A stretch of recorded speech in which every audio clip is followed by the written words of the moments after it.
All right, welcome to episode 12 of the Wyld Farm Family Fun Show. Every time we talk about farm, family, food, and most importantly, fun, at the end of each show, we do some fun in the kitchen with Chef Nick, which is always a hot topic of some awesome recipes.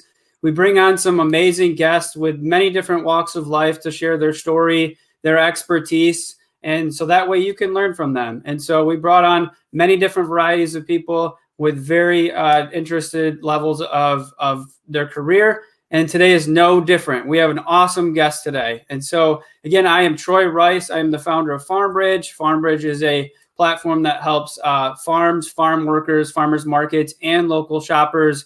We care very much about the local food community. And that's kind of what brought Nick and I together as well. We're very passionate in this area. And we hope that you enjoy this episode 12. I'm going to kick it over to Nick to share a few words. Nick, how you doing, man? Hey, Troy. Happy Tuesday, brother. And I am doing great.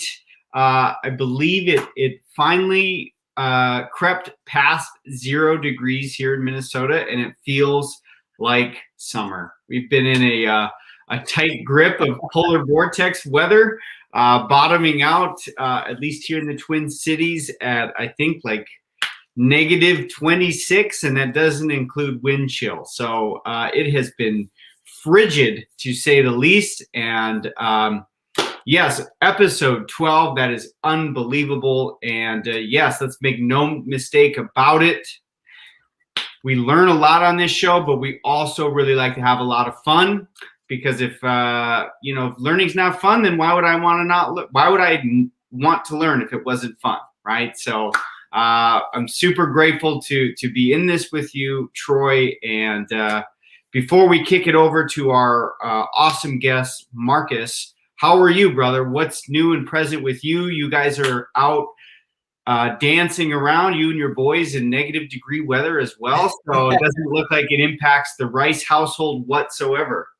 Absolutely not, man. The kids were outside building igloo huts in the snow at like 9 this morning. As soon as Trevin got done with breakfast, he's like, "Can I go outside, Dad?" I'm like, it's like 7 degrees with a wind chill of -2, right?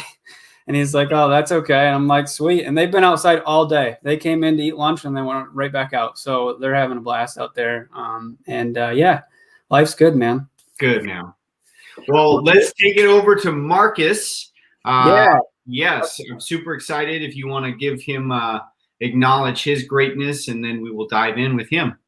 Yeah, so tonight, excited to introduce tonight's guest. Not only is he come with an awesome story for you guys, but I know Marques personally. I had a chance to work with him into 2019, 2020 as my speaking coach. We became friends. He's just truly an amazing human being. He does a lot of great work in the community and just really shares a powerful story to help listeners or anybody else out there that might be experiencing the same things. And so I believe you'll get a lot of value out of this. You'll get a lot of authenticity. He's an awesome person. And so without further ado, Marques Ogden, who is a former NFL player, now author, keynote speaker, business coach, community leader, you name it. And so we'll chat in his information here. But Marques, how are you doing, man? Doing well, Troy. How you doing today? Good. So I know before the show, Nick was kind of talking to you about the weather, and North Carolina hasn't been hit with what everybody else is getting down to Texas even, right? No, it's amazing. Like Virginia got hit about 2 weeks ago with about maybe 4 or 5 inches, and then Georgia got hit with some snow. Even South Carolina got hit with a little bit of snow. But where I'm at in North Carolina, we haven't had any. We have had no snow. Actually, 2 of my calls today were both canceled because both are in Texas. One was in Houston. Actually, both are in Houston. And both of them said because of the snowstorm, their power was out. So they couldn't do the interview, which I totally understand. Like snow in Texas, yeah, that's crazy. So, it's for me here in Carolina, it's been really good. And it's been really just weather strong, thank goodness. But yeah, so here we're doing fine so far. That's awesome. Yeah, I mean, Tiff's been keeping me updated with everything, but Texas is crazy. We got friends there down in Texas, and they're not planned for this thing. We got friends in Florida too, and they're definitely not planned to have roads plowed and all that kind of good stuff. But yeah. Do you mind, Troy? I just had an inspiring thought and question to lead things off. Is it okay if I just dive right in with Marques? Yeah, let's do it. So, Marques, thank you so much again for being on the show. And what do you not do? Former NFL player, business coach, keynote speaker. That's amazing. So we're talking about, Troy prefaced it, framed it up like we have, everywhere in the world seems to be dealing with something completely outside of their control. So I'm curious, Marques, like, what's your relationship to controlling finding the courage to control the things you can, or to change the things you can, and the wisdom to let those things that you can't interfere with your life. So what is your relationship with what you can control and what you cannot? So there's one principle that I live by, which is have an unbreakable mindset. I don't care what you do in life, you have to have an unbreakable mindset, because if you get into a position where your mindset is broken, then life is going to be really hard, if not impossible, to come back from. You can have it be bent and stretched and pulled. Absolutely. That happens to all of us. My mindset was bent, stretched, pulled from like, I felt like I had 4 horses pulling every part of my mindset, almost snapping it in half, but it never snapped. It kept staying stable under intense pressure. And one of the things I tell people all the time, an action step you can utilize in your own life to keep a positive, strong, unbreakable mindset is control your mental focus. You can only worry about what you can control. You can only worry about what you can change.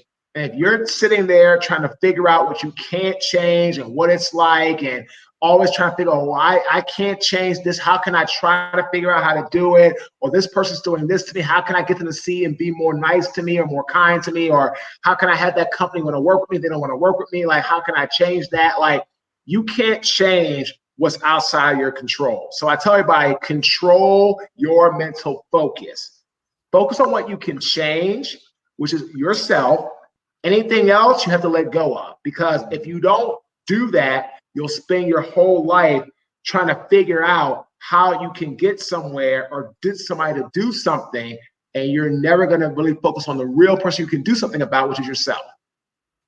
Yeah, beautiful, man. And I know this too, just based on our conversations together in the past, and then some things that you've shared on your website as well. But I believe you had an inspiration in your father when you're growing up as a kid. And so does a lot of this come from, as far as having the right mindset and how you've kind of positioned yourself with discipline and where you're at in life? Does that come from childhood and having your father there and inspiring you? Oh, absolutely. Because my father went through a lot of stress, a lot of anxiety, trying to provide for me and my brother as a single father, a single parent.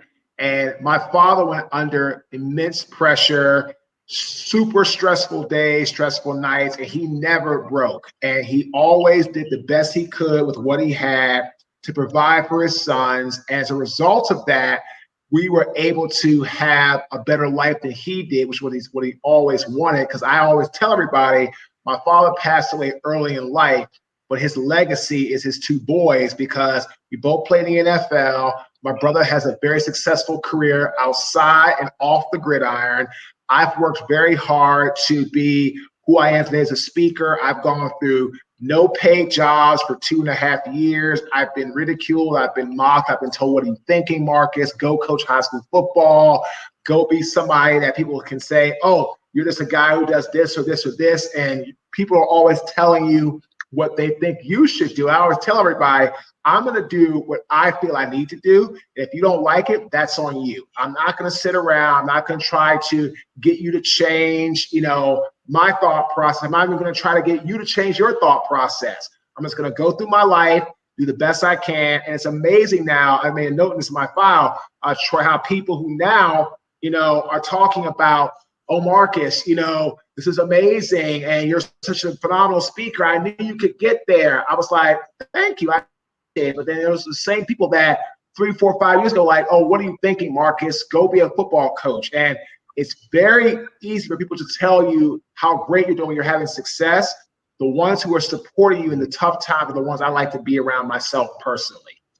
Yes, beautiful. So I like to back up a little bit. And so I know, Marques, I know that you went to Howard University, and that is a university that comes with a rich culture and everything. And so can you talk about your experience at Howard, and then kind of walk us through your journey from playing in the NFL, running your construction business, what happened from there, and how you got to where you are today?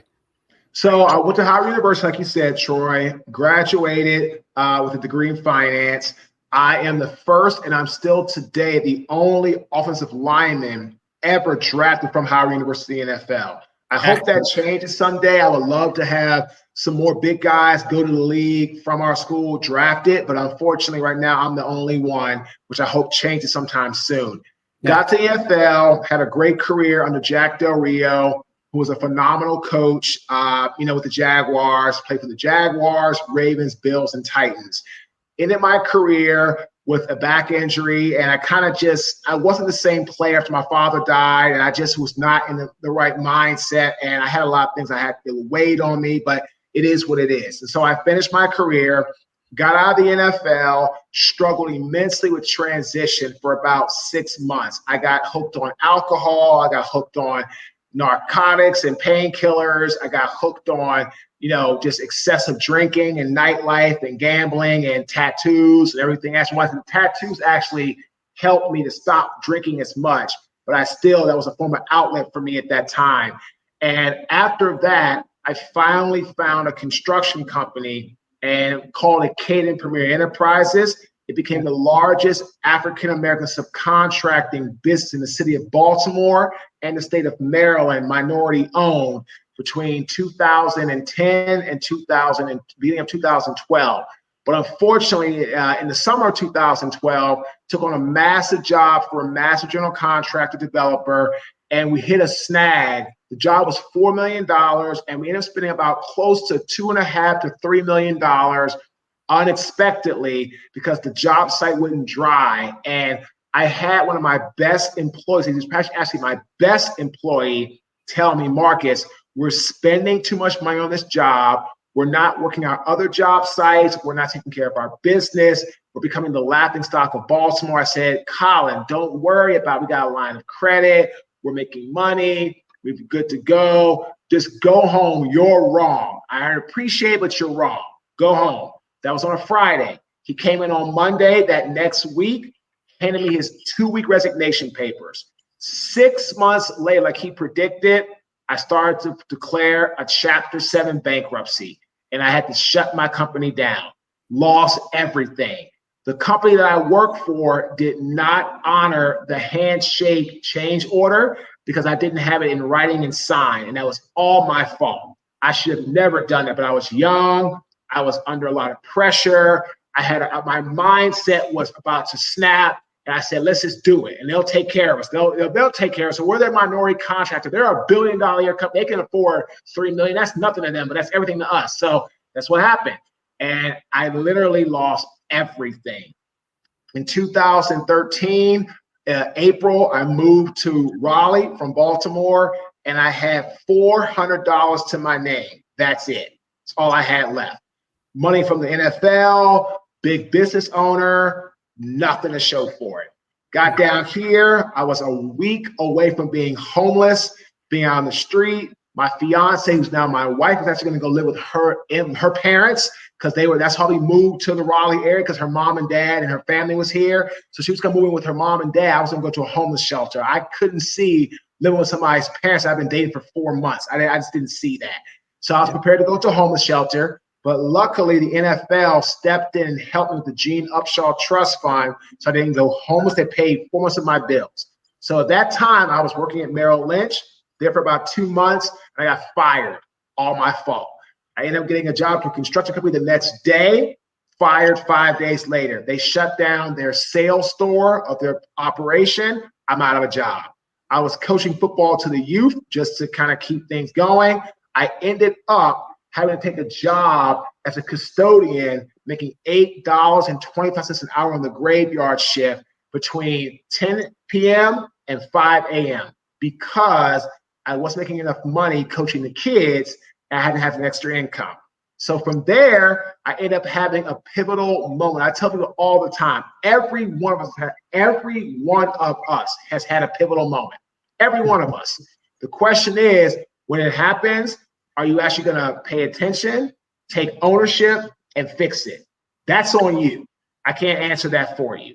So that's your decision. So I ended up doing that, taking ownership, taking responsibility. And I said, I need to change my approach starting now. So I came home, I wrote down my 3 biggest strengths, and I said, man, I'm going to become a speaker. And I started my speaking business September 2013. And for 2.5 years, not one paid job, not one. And then I finally got my first break in 2016 from Miller Mock College. They hired me to be their 2016 keynote speaker for their graduation, their 100th year graduation. And I did that.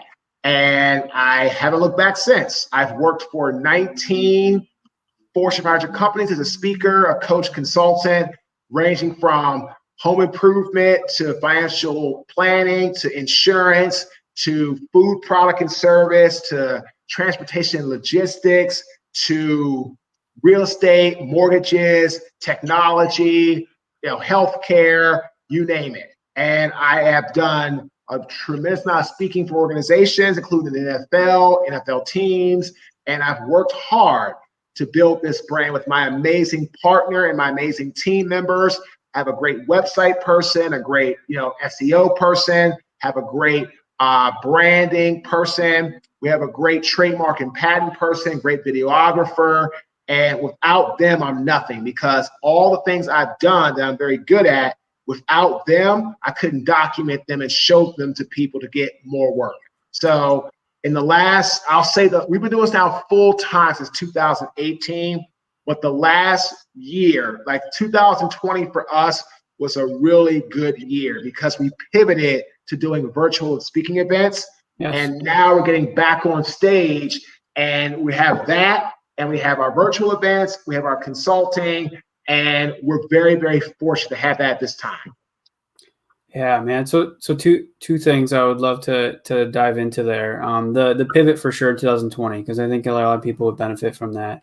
But to back up a little bit, and so to have this tremendous success, like at a high performing level. I mean, the NFL, very few people make it to the NFL, right? And so you get to that experience and you do that, and then you go through some times, but then you bounce back and you have $1 million business, right? And so you kind of had this roller coaster ride. And so walk us through, like, how did you pick yourself back up out of that? Like, did you have mentors? Was there, I know you mentioned the writing the 3 things down, but there has to be something in there as a drive that just kept you pushing through the highs, the lows.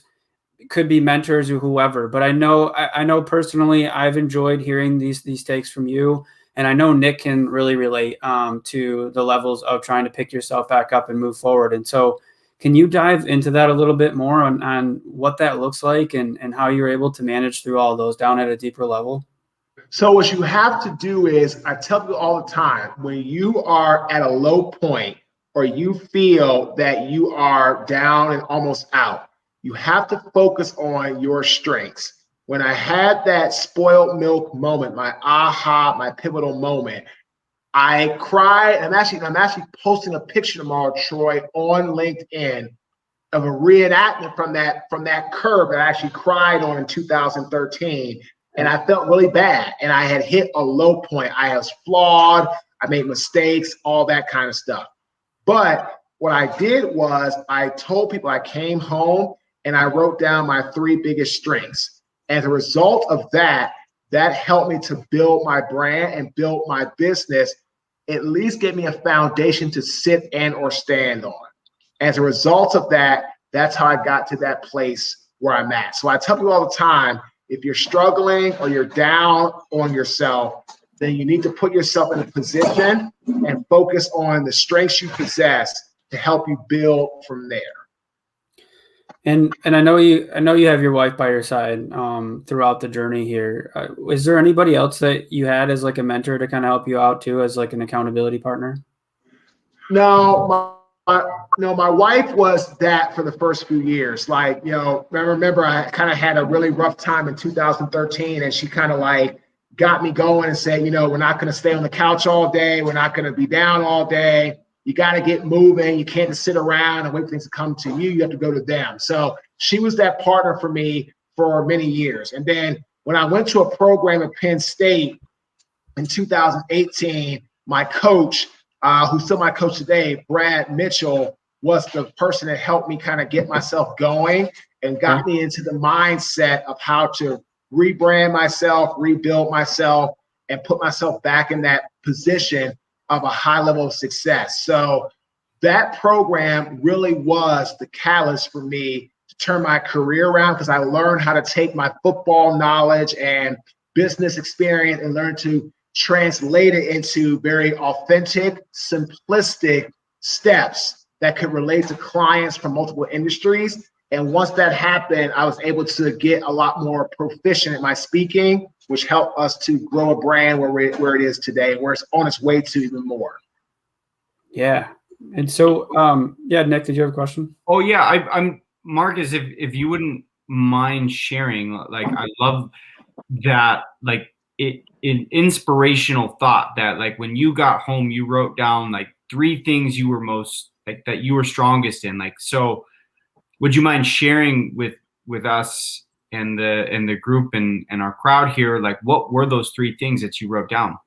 So the first thing I wrote down was I was good at communicating. I was really good at talking. I was really good at reading people and being able to get into a room and socially interact with people. The second thing I was really good at was I was good at telling stories. I was good at, telling stories that could relate to people. And I was good at taking my ability in my life from sports to turn it into helping other people in everyday business life.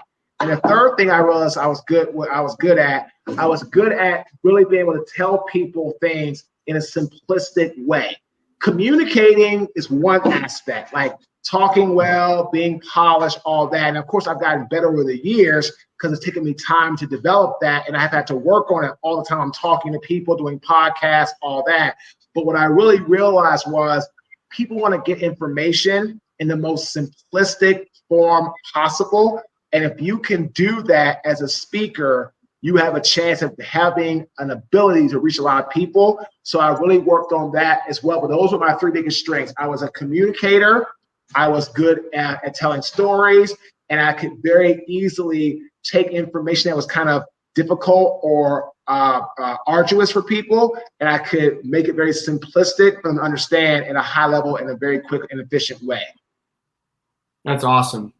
And one more little side question there. I know that, like, for myself, like in some of my darkest moments, like, I don't think I would have been able to answer like what I'm good at, because I was so down on myself. And I know, like, you had this intuitive thought. So what would you say to someone who is struggling to even say, well, I'm not good at anything?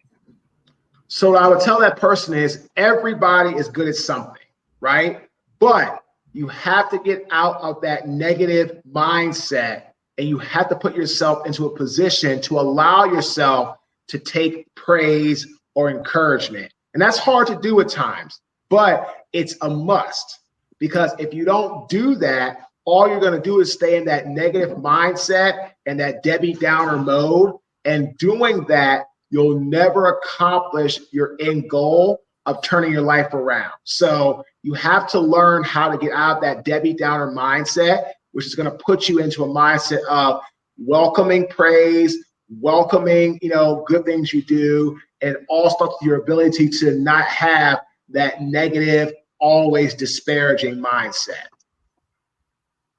Awesome. Thank you for that, Marcus. And Troy, I know you had a couple questions around the pivot of, pivoting in 2020. And so I'll turn it back over to you, brother. Yeah. I mean, you mentioned in there how crucial it was that your team and what I love, Marcus, is talking about how your team is crucial, right, to building it. It's can't do things alone, right? And so what I'd love to do is dive into the pivot. Like, what does that pivot look like? How you assembled your team to lead through that pivot? How you executed on that throughout a pandemic when most people are scrambling either from I just lost my job and I'm trying to figure out how to support my family mentality to my business is completely flipped on its head and I need to do something or I'm going to lose everything with my business. And so talk us through how you did that, because I know it's coupled too with an awesome book that I'm going to chat in for our listeners here that you wrote on the success cycle. But talk us through that. Like, how do you lead your powerful team through that journey and execute on it so that you come out on top the way you are today? So in 2020, March, the pandemic kind of started. April, we started seeing pretty much all of our jobs postponed or canceled. And so May was really hard. March, April, May was really hard for us. But we made a decision as a team. We have an amazing team. We're very diverse. I'm African-American. My videographer is African-American male in his early 30s. He is a veteran, a Marine, has a great background in strategy, execution, and getting things done from a tactical perspective. My business partner, she's Caucasian. She's mid-40s. She has been vital in content creation, how to put out different types of context of content. And then we have a phenomenal website SEO person. He is from Lebanon. He lives here in Raleigh, and he's a lot on the big vision of how to get people's attention through social media, through website development, SEO, blogs, reading rhythms, websites, etc. Our branding, the gentleman we work with on our patents and trademarks, Albert, out of Cleveland. He's African-American, early 40s. He's been vital helping us with some different strategies on the ground. He's good with innovative ideas and coming together as a unit. So that's our core team. We have other people that work with us. We have a great bookkeeper, great accountant, all that, but that's our core team right now. We're actually looking at potentially hiring a speaker agent and also potentially hiring a branding PR firm. But we came together and said, okay, how can we pivot? And we said, all right, we have a great client, Red Gold Quality. All of their events have been on Zoom. We're doing Zoom invites. We're having people come, 15, 20 people per group. We have 3 groups. It's been very successful. So we said, why don't we start pivoting and doing more virtual events, marketing ourselves as an organization, as a company that can still deliver a high quality product through a virtual experience where we're able to reach people, touch people with an emotional story, and behind that, action steps that are derived to help that business thrive. And that's what we did. And we started it very, very strategically. We knew if they could price cut. I was used to getting paid, $5,000 or $10,000 for the hour. Well, virtual now, at that time, we were $2,500 for the hour, sometimes $1,500 for the hour. But what are you going to do? The market was not allowing you to charge a lot more because they would just go out and shop you out and get you and cut you off the legs. So we said, okay, for about 6 months, we'll stay at this price point. $1,500 to $3,500. We like to be around $2,500, but if we get a little more, a little less, great. So that's what we did. And we had a tremendous amount of positive feedback. We worked for companies like Bank of America, Merrill Lynch, LPL Financial. We've worked with some juggernauts throughout that time. So what we did was we built up our strength of our brand, which is part of my sales acronym is S-Strong. We built up a strong network of clients that could see us doing virtual events. And my videographer, Donovan, who's local to Raleigh, would come over and film all of those events. And so last summer and last fall, we did things like a high performance logistics summit. That was video. And then as we start to progress more and start getting back to the higher rates we were getting before, we did things for USC Asheville. That's on my website. Did a great talk for a company called Rudolph Foods. That's on our website. If you look at my website right now, of the last 10 videos on our website in the media section, 8 are virtual videography recording. 8. And it's not like a little iPhone or some stuff like that. It's a high-level camera. It's multiple cameras, multiple angles, and it's absolutely flawless from its presentation, from its quality, and its help to sell us. I was talking to a speaker agent yesterday about potentially working with us. I actually called her tonight at 7 o'clock to ask her a couple questions about how to move forward. And I told her, said, I'll tell you all, if you're gonna pivot, you have to invest in what matters most. If you're struggling in your business, you have to put your money and your effort into marketing. People can't buy your product if they don't know you exist. I don't care if you're doing speaking, I don't care if you're doing coaching, I don't care if you're doing farming, I don't care if you're cooking, it doesn't matter. If they don't know you're out there, they can never buy you. So we went ahead and we got into putting our money into videography, making sure our website was always up to date, doing more blogs, 2 blogs a month, making sure we send out our newsletter every Wednesday, every month, middle of the month, once a month. And we just stayed marketing and we stayed advertising in a social positioning way on social media. About 80% of my business is off LinkedIn. Red Gold, LinkedIn. Mutual of Omaha, LinkedIn. Rudolph Foods, LinkedIn. I can go down the list. So if you're someone or a business right now that's struggling, you have to really look at your approach. Where are you spending your money? Are you marketing? Are you just trying to are you working on products, right? Product development. Product development is not going to get you anywhere if nobody knows you exist. Now, if you're General Motors or Coca-Cola or a huge brand, yeah, product development, sure. But I know one thing, those companies are spending a lot of money on marketing, a lot of money. And marketing and sales are not the same thing. They're not the same. Marketing is the preamble. Sales is when you're actually at the table to get a deal done. Then you have operations. You've got the contract, you've got the job, now go and do your job. So you have marketing, sales, operations. As a matter of fact, Troy and Nick, there's a great video that's on our website. There's a great video on our website, but also I posted it today to LinkedIn, and it's got like 60 or 70 likes from people. Wow, Marcus, this is great information. I always knew it, but seeing it said this way, I can apply it to my business. I talk about social positioning. I talk about how to close sales and how operations is internal to external. So again, in business and pivoting, if you're not marketing, you're dying.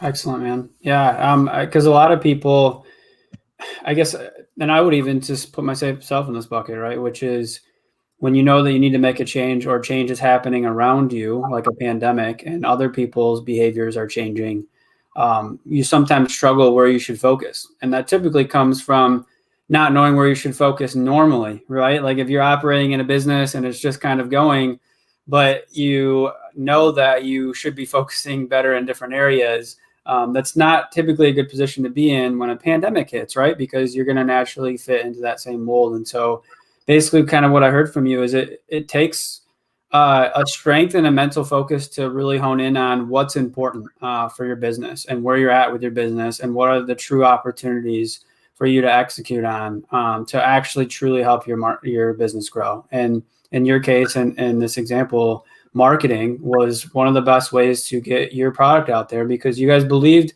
in your product, you believed in your team and what you had going. It was just, how can we get our name out there now that we have more of a virtual world upon us? And so that's beautiful, man.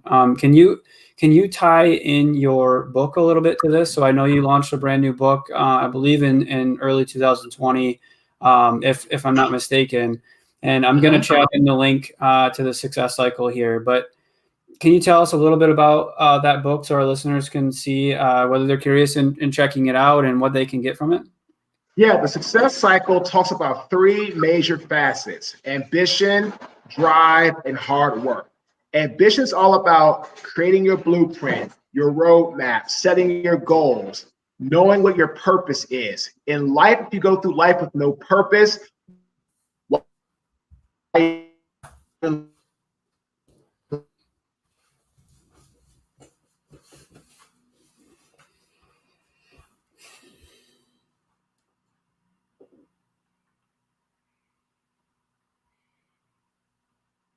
Did we lose him? Yeah, I think for everybody that's still checking in with us live, looks like we might have lost Marques for a little bit. So hang in there. We'll collect his thoughts here once you catch up, hopefully.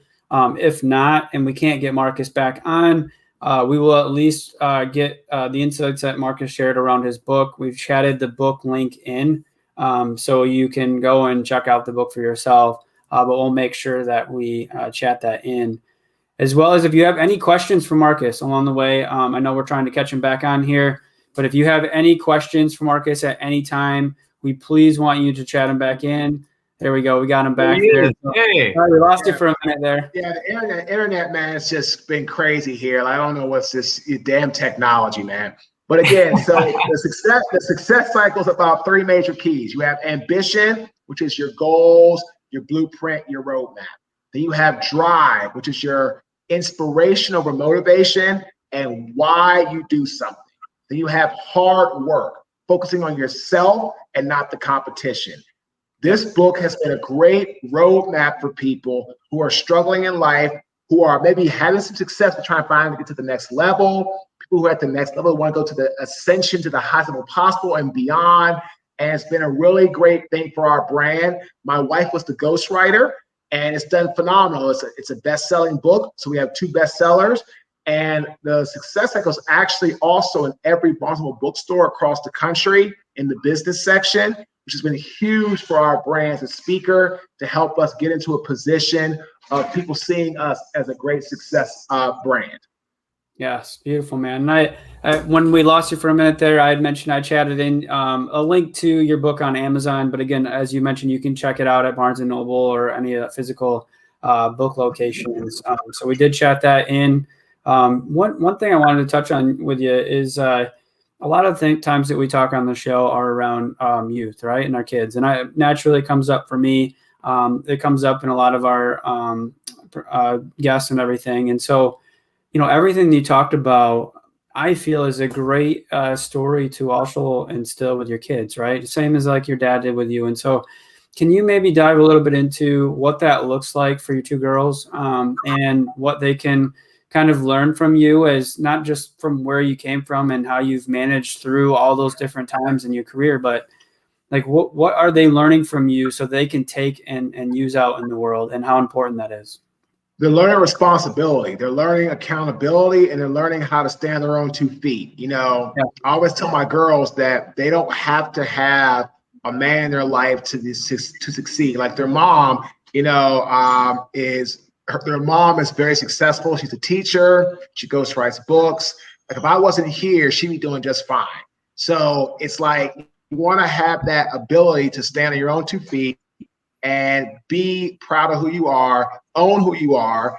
And, you know, you don't owe anybody anything. Like, you know, you don't have to apologize if you want to go out and do something, you go and do it. As long as you're not hurting anybody or being disrespectful, go enjoy life, you know. And I tell them all the time, I'd rather have them do things now and learn young, so as they get older, they're not going to make mistakes that I made as I got older, because I didn't really have, you know, I didn't experience something that they might be experiencing themselves, because I didn't really know anything about life. So I'm always saying, like, just learn about life, experience things, so you don't end up making mistakes later in life where it can cost you a whole lot more because you don't really know any better. You're older and you're an adult and you should know better. Good. Beautiful, man. Well, great. Well, we really appreciate having you on today. We always like to have our guests share one last message for our listeners. And what I'll share too is this show sits live on YouTube and on Facebook and is recorded as well. But we also have this into a podcast. And so this lives on all platforms. And so as we get feedback from our listeners or anything like that for you, Marques, we'll make sure that we provide that feedback to you and those comments and everything, so you can really hear about what the listeners or how they felt about all the inspiration that you shared today. But is there one last thought you'd like to leave our listeners before we kick it over to Nick today? Yeah, I'm going to leave with this last thought, is that in life, you have to believe it before you see it. And I always tell people, if you're not going to believe in yourself, why should anybody else? So like when I kept speaking for 2.5 years, no paid job, being told no all the time, I knew that if I could just finally get my first paid job and push through, I could make it. But if I stopped believing in myself, I wouldn't be here today. So I'm going to leave there on this note. You have to believe it before you see it. And if you don't believe in yourself, nobody else will. I'm going to close with that because my daughters came home from school. I'm going to help her get herself ready to go and all my husband, father duties. But again, anything you need, Troy, I'm here. Nick, great to meet you, man. But you have to believe it before you see it. If you can do that, no matter what you face in life, you can get where you want to go without any question or hesitation. Beautiful. Thanks, man. Powerful. Thank you, Marques. All right. Have a great day, fellas. Talk to y'all soon. Thank you. Marques. All right. So fun with Nick in the kitchen as always, brother. I love it. And so I know you got something cooked up that's just going to be amazing for everybody. And I'll tell you this, like, I continually hear from comments from people about how awesome the show is that we close it out with in the kitchen with you, man. So that's so great. Thank you. We're gonna rock this out, and Chef Nick's gonna become the man of the show to close us out. So well, those are over to you, man. Big shoes to fill with Marques. Wow, that guy really is inspiring. He really knows his stuff. What an amazing communicator he is. And yes, so you have to believe it before you can see it. That's really, like, a lot of times, like, that's a really interesting thing. That's sometimes, like, I'm like, when I can't sleep at night, I think about, like, recipes, and I think about, like, oh, how would this match with this? And so actually, and that's so funny. I know this is a very basic, soup that I'm going to be making. We're going to make like a creamy, non-dairy wild rice soup. But as I iterate and I think about things, this is like what's crazy about me is, like, I stay up at night and I try to always crazy cooking thoughts are coming through, like, oh, well, what if I would have done this, or what if I would have done it that way? So anyway. I loved what he had to say, and what Marques had to say, and I think, what I have been observing as well, kind of how he started our show today was just like having that strong, that unbreakable mindset and like that consistency, and I know, like, for me, when I'm in the kitchen, like, this is where I come to kind of really hone and practice my unbreakable mindset. For whatever reason, like, when I'm in the kitchen, like, I have control over all of the elements. Obviously, I make mistakes. I'm not perfect, but, like, this is my little, like, unbreakable mindset dojo. So, all right. All that being said, so we're doing a little turkey creamy wild rice soup, which is gluten-free, dairy-free, and just absolutely fantastic and delicious. And so I'm gonna get started here. One of the things I always like to do, I noticed as I was kind of doing some prep, that my knife was a little dull. So if you ever are getting into the kitchen and you want to ritualize your kitchen, I always like to just start with the knife, along with the big 3 big deep breaths. So after I would take those big deep breaths, I come and I hone my knife. A couple things I can do: point down and just slide it along the honer.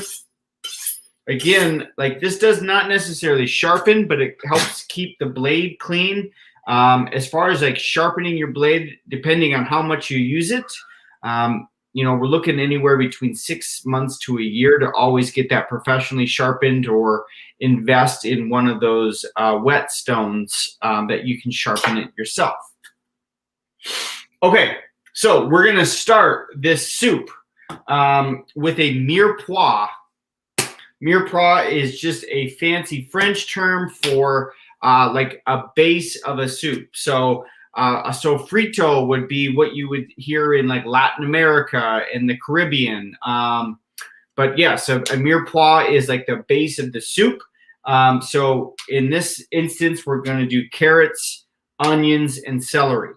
So just a quick little note here. I'm going to just show you quickly how I cut these onions. Some of it's already done, but when I cut the onion, I want to have it nice. I want them to be really nice and small. Well, not super small, but I want them to be, you know, kind of a little bit like dime-sized pieces. So I'm going to do ribs along. I'm going to cut along the ribs, and then I'm going to take my knife about halfway up, and then I'm going to just sort of gently guide the knife in, and then I'm just going to cut along.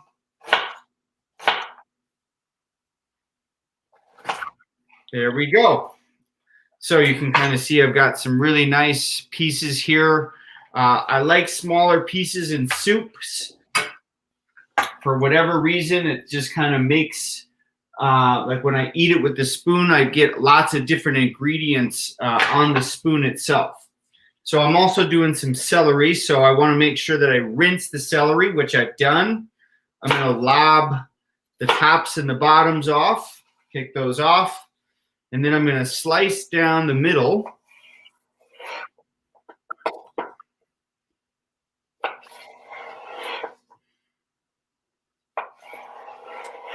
And the reason I'm picking the soup, Troy, and everybody, is because it's been so dang cold out. I was like, I need something that's going to like stick to my bones. And like I just needed something hearty, warm, and that like permeates the air with a really like hearthy, homey smells. So that like when I'm out walking and I smell like a campfire or like wood burning in winter, I always think about what a really nice soup does to my household. Like it's kind of that comforting wintry feeling and smell that I want to create.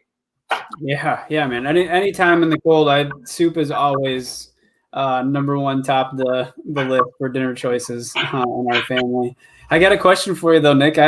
I commonly get poked fun of by the family because I like to put something in my soup. I guess I'm a little strange. I like to have like some tortilla chips in my soup once in a while versus all the broth. Is that a no-no when it comes to soup? No, Troy, I don't think that that's weird at all. I think that it's a great, I think that would be a great substitution is to like throw something a little crunchy in there. Yeah. That isn't a cracker. I think that that's a fantastic idea. In fact, you're inspiring me. Well, good. Yeah, I always get you better try this soup before you crack all those chips in there. Do you crack it on like right when you're about to serve it? So we bring it to the table, and I usually crumble some corn tortilla chips up into it over the top, and then I eat it. I like it. I like it a lot. And this soup I think would go great with tortilla chips. Just yeah. Okay, so I've got my mirepoix all set. So next thing I'm going to do, I'm going to fire this baby on about medium-high heat. I want to make sure that I keep my lid close by because we want to start to get this cooking process going. And when I trap the heat, it's going to trap pressure and steam, and it's going to help make the vegetables sweat a little sooner. So I'm going to add some olive oil, and then I'm going to bring my mirepoix mix over here.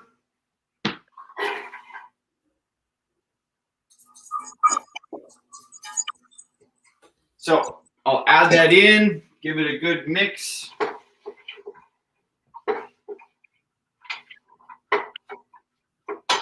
And you can kind of see it just looks so beautiful in the pot, right? All the whites, the greens, the oranges, it's beautiful. And It's going to make your house smell really good. And so, along with this soup, as that continues to sweat, what I've gone ahead and done, as this would be cooking, in order to make this recipe to make it go pretty quick, I would have to cook the wild rice ahead of time. So wild rice, what you would need to do is rinse it before you cook it. They always ask you to do that. You need to remove some of the dust. It's a very dusty rice, and you just don't want that in your food. So this takes about, I don't know, somewhere between 45 minutes to an hour to cook down.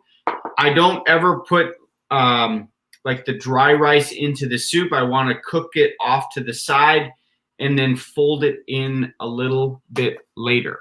Okay. So that's just a little word of advice for those at home and in the recipe is to cook the rice ahead of time. And then as far as like the liquids that we're going to be using, so we're going to use some homemade broth that you can also buy from the store. And then I'm going to use some full fat oat milk. I've really fallen in love with oat milk. Yes. Recently bought that too a couple times. So for some reason and I like the full fat a lot too. It really has the similar texture as a kind of like a full fat milk. So I really like that. It gives a nice creamy texture, and there's a nice little. Some people think that it's that they can really taste the oats. I'm not sure I can taste it as much, but maybe it's like one of these things like cilantro. Like they can either taste the goodness of cilantro or they taste dish soap. I'm not sure. Yeah, well, so I shared a little bit about this in a post through FarmBridge a few weeks ago, if our listeners are curious, but on taste receptors, in that we have like millions of taste receptors, but because of our genetic makeup, some things taste different to us. And so there was something that I shared in there about how broccoli might actually taste like rotten milk or soiled, something that went bad, because of your taste receptors. And so for somebody to say, I hate broccoli, might actually be true because of the different chemical receptors in their brain and their taste buds. And so it kind of is in line with what you're saying there. It might be that their taste receptors aren't aligning to that particular flavor. That's a very, very fascinating insight there, Troy. I'm curious how you protect against that when you're trying to get your kids to eat vegetables, though. Well, I don't like to share those statistics. We stay away from science, we'll let them figure that out. No, I'm just kidding. But Dad, I have a million taste receptors and broccoli tastes like rancid. Well, you mentioned that, and that's exactly what like Kellen would do, right? Because if he had the information, then he would use that as his reasoning, right, as to why he wouldn't eat it. Oh, maybe I just learned something. I need to shout through the scientific research that I come across, and I think have their own discovery process. That is really funny. Really, really funny. All right.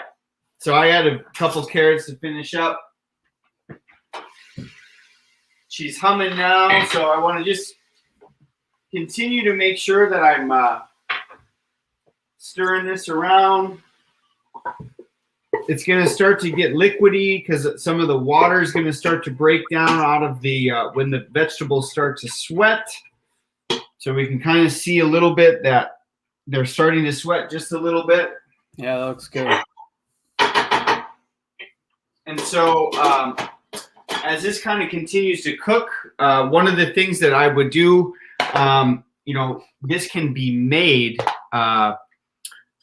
This could be made without animal proteins. You could throw in some cannellini beans as opposed to animal protein. You could leave it. If you really wanted to make this a true vegan recipe, you would use vegetable stock instead of like a chicken stock. So this has, you can come at this recipe many different angles to suit many different dietary restrictions and requirements. So, but for this recipe, I've done this with chicken breast, pulled chicken, but today I'm going to use a mixture of ground turkey thighs and ground turkey breast. Okay. So I've already gone ahead. So once the vegetables are sweating, I'm just going to then fold in the ingredients that I have already cooked up. So yes, like the cooking process for all this from start to finish for the soup is probably about an hour-ish if you were to start from start to finish. Yeah. But I just, for time's sake, I'm always like, well, how do I make sure I get through this in a matter of time? And then what I'm going to do once those vegetables are sweaty, I'm going to add in a little bit of fresh herbs of oregano, thyme, and rosemary. It's going to give it a nice, going to throw in some different arrangement of flavors and really help bring out the taste of the stock and the vegetables and everything else. So I'm going to check out my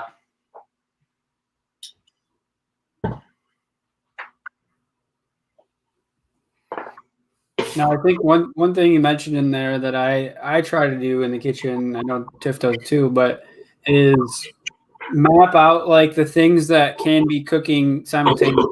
You said you could get the rice in the oven, get that cooking while you're chopping your veggies, right? So that's kind of on its way. So I was trying to highlight that sometimes I think through how I could line up what I'm doing when I'm cooking. That way they all get done in an efficient time. Yes, absolutely. And, there's other things that you could do too. Like a lot of times, like I just go to the store and I buy 5 pounds of ground turkey and I just cook it all up. And that way, like I can use some of it in a, like building out like a stir fry bowl, or if I need to pull some out of the freezer and I want to throw this in on a soup. So to your point, exactly, like always trying to think maybe 1 or 2 steps ahead of the process so that there isn't so that like when you're ready to get started or like serve a meal, like we forgot about this piece. Yes. So proper preparation prevents poor performance is something I like to, I really like to help people with. When I teach people how to, like, when they're really like learning how to accelerate in the kitchen or just getting started, there's so much that I try to teach people as far as like how you set up is how you're going to succeed. So yes. Beautiful. So we have a little bit of downtime. Is there any other questions out there? Is there any thoughts on the recipe, Troy? What has been a hit in your household lately as far as recipes are concerned? Let's see. I think tonight we are going to have either a chicken tortilla soup, or I can't remember what the other one off the top of my head was, but we've been doing a lot of soups lately. I'm a big stickler for sweet potatoes, so if I can find any recipe that involves sweet potatoes, I'm all game for that. But yeah, I mean that's been the hit of the for Valentine's Day. I'll share this with you. For Valentine's Day, we tried to do like a cool homemade like organic donut mix so that we could get the kids to make donuts and everything for Valentine's Day, and didn't really work out, but my wife is so great at adapting that she crumbled it up and made like a mud pie, and it ended up being decent, that had some toppings or whatever on it. And so I guess the story there is like be okay when something doesn't turn out and maybe try and flip it into something else that could be just as fun or just as tasty. Oh, I love that. Way to go, guys, on just adapting as you need to. That's amazing. Yeah, I mean, they tried to pull the donuts out of the mold kits and just crumbled, right? So it was a nice adaptable thing, and the kids actually had a lot of fun.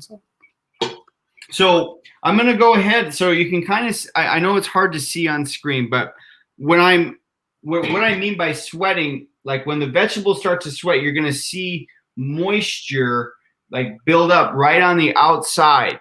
And I see that happening. And that means that's a good time to add my other ingredients. So what I'm going to do is I'm going to add those herbs. I'm going to add my liquids. I'm also going to throw a couple bay leaves in. You want to take those out. You don't want to eat those. Those are not good for you. In fact, they're poisonous, I think. So add my stock. Not poisonous to put in your food. Poisonous to consume. Okay. Big distinction there. So then I'm going to go ahead and add the rice. I'm going to add I'm eyeballing about 4 cups. This is going to be a big soup because when I make soups, I like to be able to freeze some of it. Yes.